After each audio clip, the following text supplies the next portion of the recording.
Nah, ini dia. Kita akan masuk ke dalam gerak tropisme.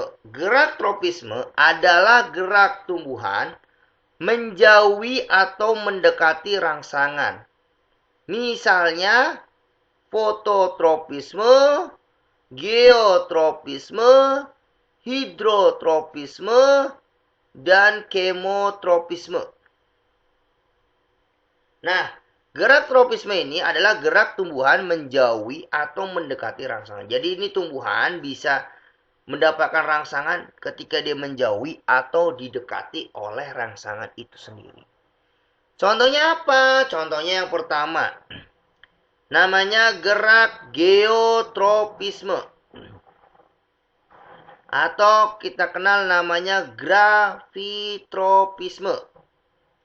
Geotropisme atau gravitropisme adalah gerak tropisme yang disebabkan rangsangan gaya gravitasi bumi.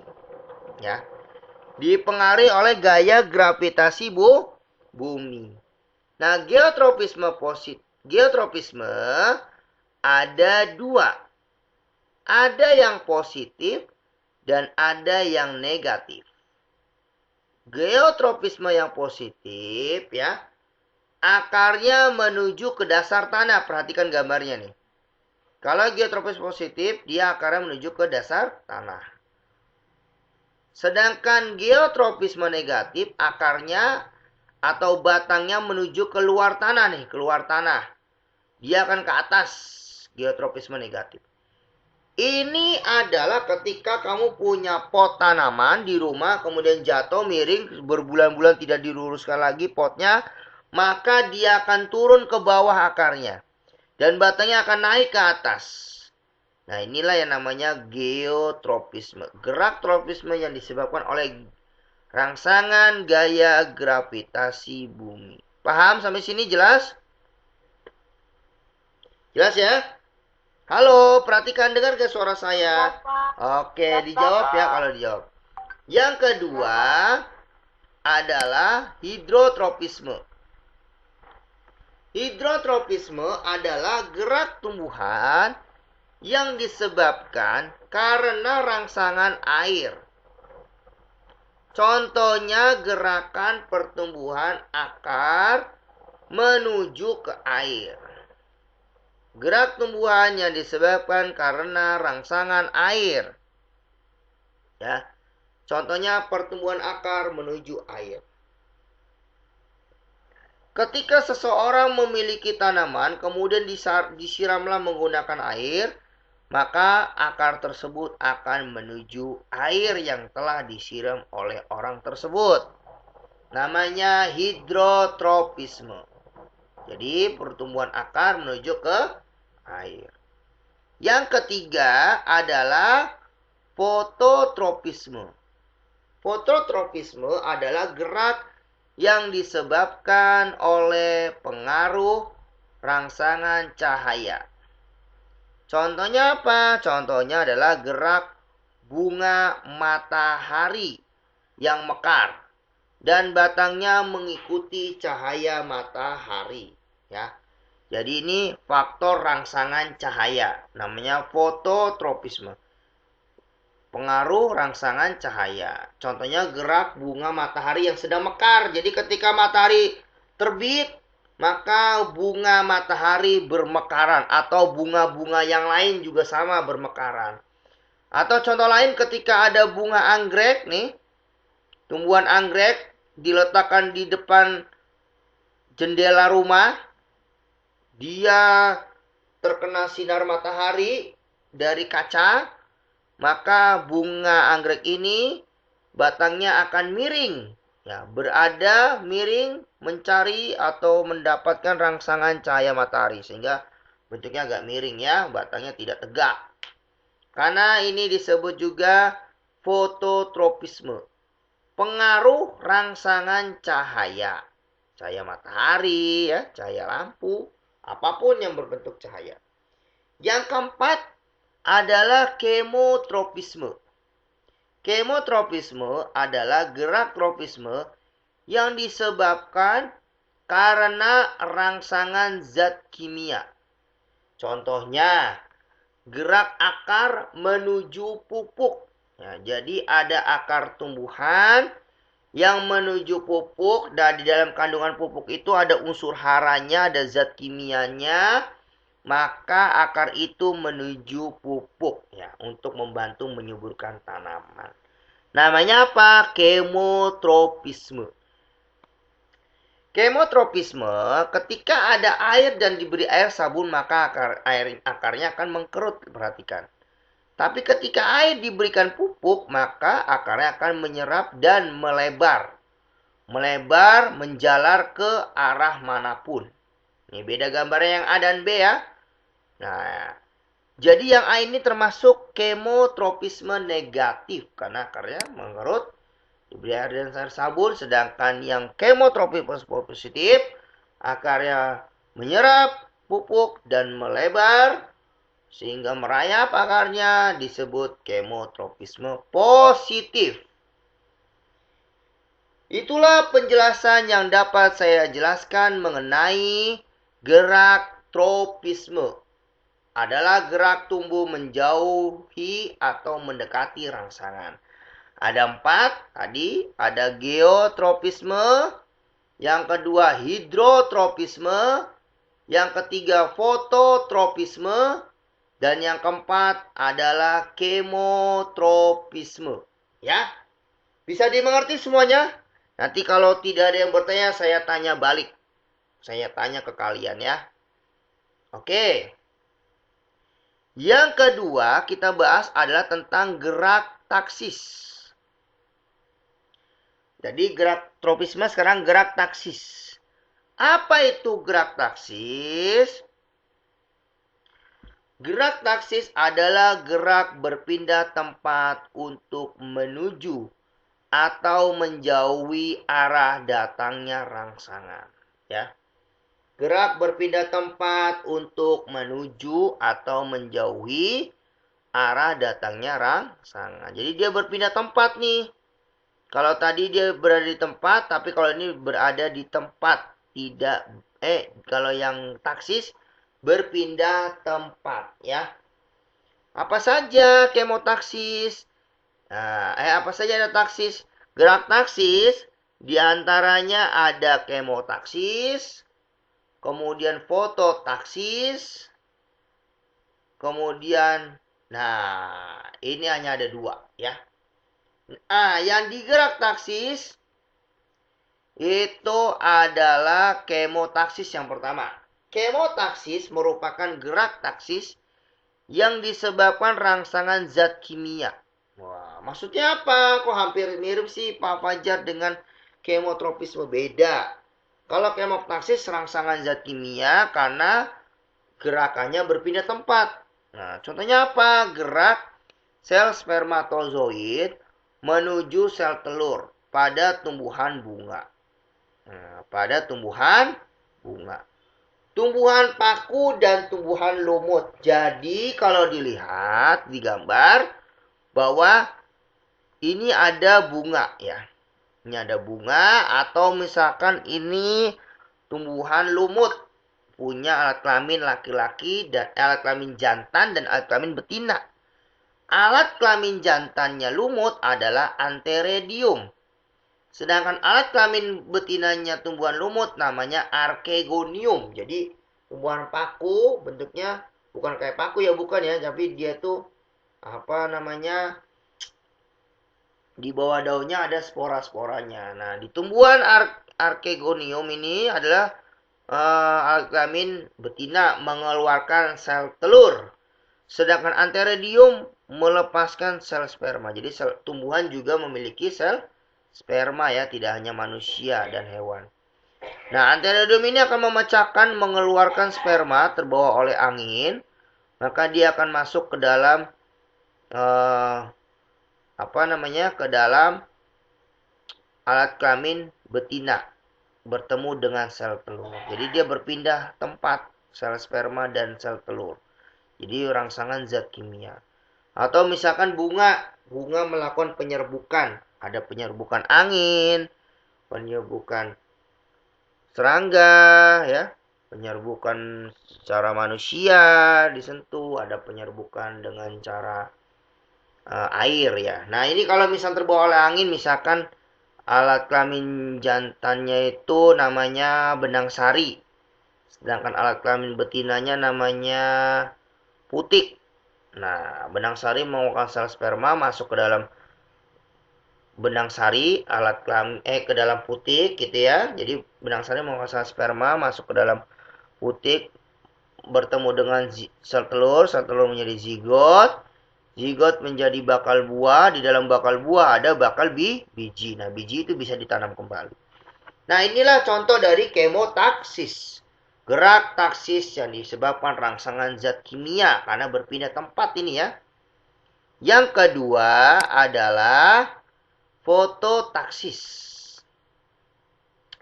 Fototaksis adalah gerak taksis yang disebabkan rangsangan cahaya. Contohnya, gerak euglena menuju cahaya. Nah, gerak taksis yang disebabkan rangsangan cahaya. Contohnya, gerak euglena menuju cahaya. Ini maksudnya apa? Ini adalah protista, makhluk hidup terkecil, namanya mikrobiologi. Ya, makhluk hidup yang paling terkecil, mikrobiologi. Dia ini hidupnya ada di air tawar atau di danau atau di sungai. Kalau kamu pernah lihat ke Danau Sunter ya, ke sungai yang tiba-tiba airnya atau danaunya warnanya hijau semua airnya. Pernah lihat gak? Air danau tiba-tiba warnanya hijau semua. Pernah lihat? Halo? Nah, kalau ada, maka dia di dalamnya kamu ambil satu sampel, kamu ambil satu percobaan, ambil airnya, kamu amati di dalam mikroskop. Ternyata, ya, di dalam air itu terdapat euglena. Euglena itu semacam mikrobiologi, ada seperti paramecium, ya. Ada seperti euglena nih, berwarna hijau-hijau ini kalau berkumpul seperti ini. Kalau dia sedang berkoloni atau berkelompok seperti ini. Nah, ini dia mengalami rangsangan cahaya matahari sehingga tubuhnya berwarna hijau menghasilkan klorofil. Ya. Itulah menyebabkan kenapa danau itu berwarna hijau ya, karena ada makhluk mikrobiologi di dalamnya mendapatkan cahaya matahari yang lebih banyak sehingga berwarna hijau. Yang ketiga, tadi kita bahas kesimpulannya di gerak taksis berarti ada dua. Ada kemotaksis dan fototaksis. Kemudian yang ketiga adalah gerak nasti. Tadi ada gerak tropisme. Yang kedua gerak taksis. Yang ketiga gerak nasti. Nasti adalah gerak bagian tumbuhan yang arah geraknya tidak dipengaruhi oleh arah datangnya rangsangan. Berarti kebalikannya nih dari tropisme dan taksis. Tidak dipengaruhi, garis bawah ini. Tidak dipengaruhi oleh arah datangnya rangsangan. Nah, maksudnya apa? Berdasarkan jenisnya nasti dibedakan menjadi beberapa macam. Satu, namanya seismonasti atau tikmonasti. Dua, niktinasti. Tiga, fotonasti. Empat, termonasti. Lima, nasti kompleks. Nah, kita bahas satu-satu. Namanya seismonasti atau tikmonasti. Seismonasti atau tikmonasti merupakan gerak nasti yang terjadi akibat rangsangan sentuhan. Ya, ini ada rangsangan sentuhan nih. Sentuh. Rangsangan sentuhan. Akibatnya apa? Contohnya adalah gerak menutupnya daun putri malu atau bahasa ilmiahnya namanya Mimosa pudica, spesies dari putri malu. Ketika disentuh, jadi tumbuhan putri malu daunnya kalau kamu sentuh pakai tangan, pakai jari, maka dia akan menutup. Betul nggak? Betul ya? Halo kelas 8. Betul ya. Jadi kalau kamu pernah megang daun putri malu, kamu sentuh, maka daunnya akan menguncup. Nah, inilah yang dinamakan seismonasti atau tigmonasti. Ya, contohnya gerak menutupnya daun putri malu atau mimosa pudica ketika disentuh. Yang kedua namanya niktinasti. Niktinasti merupakan gerak nasti yang terjadi akibat pengaruh gelap. Akibat pengaruh gelap berarti tidak ada cahaya matahari, tidak ada cahaya lampu, berarti sudah waktunya matahari tenggelam. Contohnya adalah gerak tidur. Nah, contoh disebut juga gerak tidur yang dilakukan daun dari tumbuhan polong-polongan atau kacang-kacangan. Contohnya nih ada gambar. Ini namanya contoh niktinasti yaitu daun petai Cina. Tahu petai Cina? Nah, kalau kamu lihat nanti sore hari jam 5 atau jam 6 sore nih atau jam 7 malam, kamu lihat tumbuhan putri apa namanya petai Cina atau daunnya putri malu atau daunnya kacang-kacang polongan atau sejenis yang daunnya seperti ini, kamu lihat malam hari apakah dia membuka atau menutup. Ternyata ketika kamu lihat akan tertutup. Ya, pengaruh gelap karena tidak mendapatkan cahaya matahari dia akan menutup sendirinya daunnya ya. Nah, ini namanya niktinasti. Ya, namanya niktinasti, gerak tidur di waktu malam hari. Yang ketiga namanya fotonasti. Fotonasti merupakan gerak nasti yang disebabkan oleh rangsangan cahaya.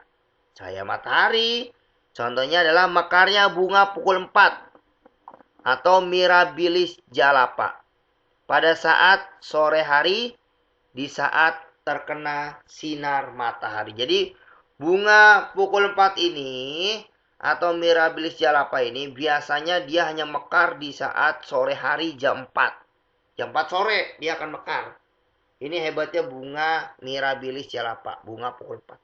Atau juga bunga pukul 10 juga ada. Ya, bunga pukul 10 itu bunga pukul 9 lah. Nah, ini contoh foto nasti. Dia akan bermekaran ketika mendapatkan cahaya matahari, tapi ada waktunya, ada timernya, ada remembernya.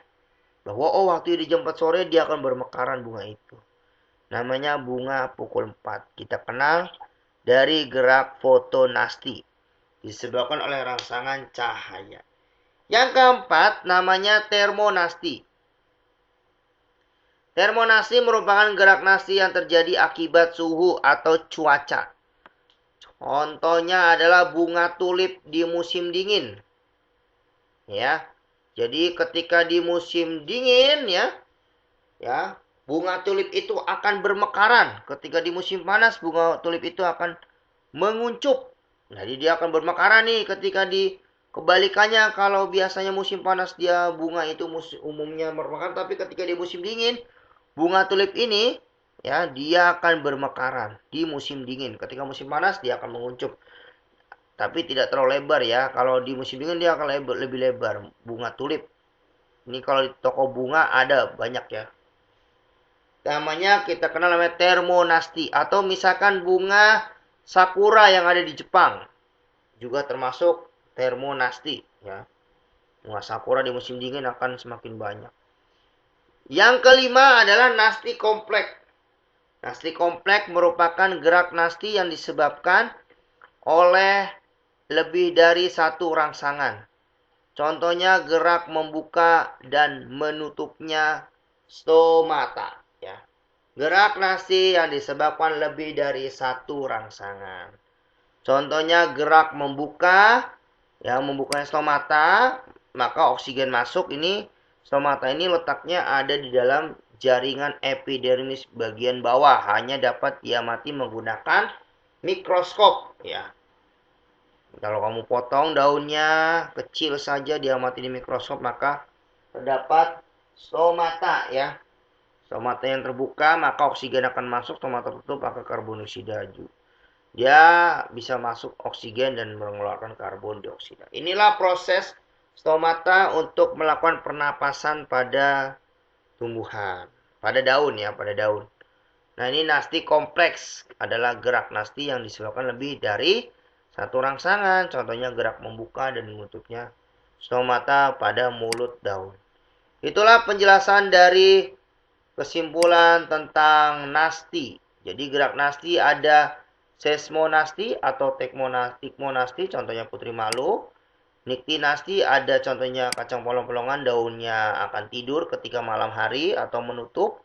Menguncup fotonasti, bunga pukul 4 ketika dia mendapatkan rangsangan cahaya matahari, dia akan bermekaran di jam 4 sore. Termonasti, bunga tulip akan bermekaran ketika di musim dingin. Ya, kemudian nasti kompleks, rangsangan yang disebabkan gerak membuka dan menutupnya stomata pada mulut daun. Itulah penjelasan yang dapat Pak Fajar sampaikan. Akhirnya, terima kasih. Bisa dimengerti